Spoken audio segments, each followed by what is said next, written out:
বাঁশের সাঁকো ভেঙে সোজা নদীতে পড়ল যাত্রীবাহী গাড়ি। মুর্শিদাবাদের নবগ্রামের হজবিবিডাঙ্গা গ্রাম পঞ্চায়েতের অন্তর্গত জাফরপুর ঘাটের কাছে ব্রাহ্মণী নদীর উপরে এই বাঁশের সাঁকোটি। নড়বড়ে সাঁকো দিয়ে উঠে পড়ত গাড়ি। রবিবার দুপুরে ঘটল বিপত্তি। একটি যাত্রীবাহী চারচাকা গাড়ি আচমকাই সেতু ভেঙে পড়ে গেল নদীতে।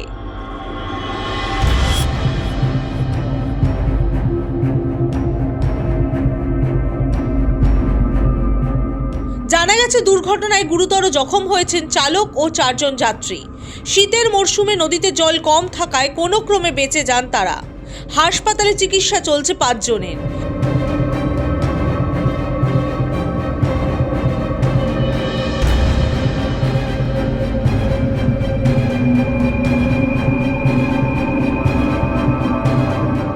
সেতু ভেঙে পড়ায় বিপর্যস্ত হয়ে পড়ে পারাপার ব্যবস্থা। উদ্ধার কাজ শেষ হতেই শুরু হয় সেতু মেরামতের কাজ।